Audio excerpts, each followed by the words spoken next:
नमस्कार, आप देख रहे हैं न्यूज़ फॉर नेशन। मैं हूं जागृति शर्मा आपके साथ। बिहार में मकान और व्यवसायिक भवन बनाने की जो प्रक्रिया है वो पहले से आसान और पारदर्शी होने जा रही है। आपको बता दें कि नगर विकास एवं आवास विभाग ने बिहार बिल्डिंग बायलॉज 2026 के ड्राफ्ट के सुझावों के लिए उच्च स्तरीय समीक्षा बैठक जो है वो की जाएगी। इसके बाद इस मुद्दे को राज्य कैबिनेट में भेजा जाएगा और कैबिनेट में मंजूरी मिलने के बाद वही नए नियम लागू हो जाने के बाद लोगों को जो मकान बनाने की प्रक्रिया में भी जितनी भी जो भी परेशानी आती है वो अब उन्हें अब इन परेशानियों का सामना नहीं करना पड़ेगा। सबसे बड़ा बदलाव लैंड यूज परिवर्तन की प्रक्रिया में किया गया है। वर्तमान व्यवस्था में यदि किसी व्यक्ति को आवासीय या व्यावसायिक भवन बनाना होता है और जमीन का लैंड यूज बदलना पड़ता है तो इसके लिए अलग से विभिन्न सरकारी कार्यालयों के चक्कर लगाने पड़ते हैं।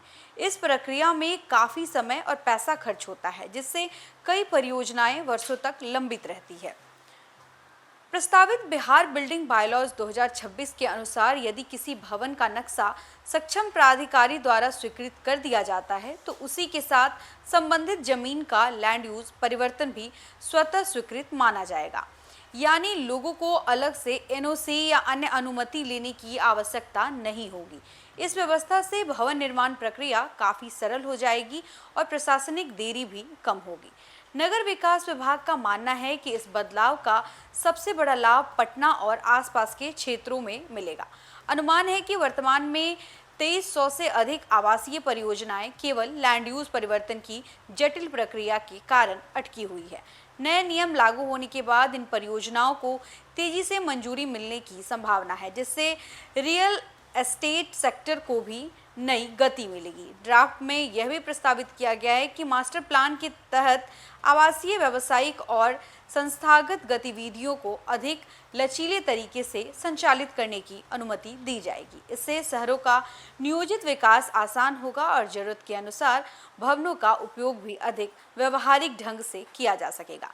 विशेषज्ञों का मानना है कि इससे निवेश बढ़ेगा और शहरी विकास को नई दिशा मिलेगी। नए बिल्डिंग बायलॉज से सुरक्षा मानकों को भी विशेष प्राथमिकता दी गई है। भवन निर्माण की अनुमति अब संबंधित स्थल तक पहुंचने वाली सड़क की वास्तविक चौड़ाई को ध्यान में रखकर दी जाएगी। इसका उद्देश्य यह सुनिश्चित करना है कि किसी भी आपात स्थिति में दमकल, एम्बुलेंस और अन्य राहत सेवाएं बिना किसी बाधा के भवन तक पहुंच सके। इससे भविष्य में आपदा प्रबंधन और नागरिक सुरक्षा को भी मजबूती मिलेगी। सरकार का उद्देश्य भवन निर्माण से जुड़ी प्रक्रियाओं को पारदर्शी, सरल और समयबद्ध बनाना है। इससे आम लोगों, बिल्डरों और निवेशकों को राहत मिलेगी तथा निर्माण परियोजनाओं में तेजी आएगी। माना जा रहा है कि नए नियम लागू होने के बाद न केवल लोगों की सरकारी दफ्तरों पर निर्भरता कम होगी, बल्कि राज्य में आवासीय और व्यावसायिक विकास को भी बड़ा प्रोत्साहन मिलेगा। अब सभी की नज़र राज्य सरकार की उस उच्च स्तरीय बैठक पर टिकी है, जिसमें ड्राफ्ट पर अंतिम फैसला लिया जाएगा। कैबिनेट की मंजूरी मिलने के बाद बिहार बिल्डिंग बायलॉज 2026 पूरे राज्य में लागू किए जाएंगे और भवन निर्माण की जो प्रक्रिया है उसमें एक बड़ा बदलाव जो है वो देखने को मिलेगा। तो फिलहाल इस खबर में बस इतना ही। ऐसे ही और तमाम अपडेट्स के लिए बने रहे हमारे साथ, देखते रहे न्यूज़ फॉर नेशन। धन्यवाद।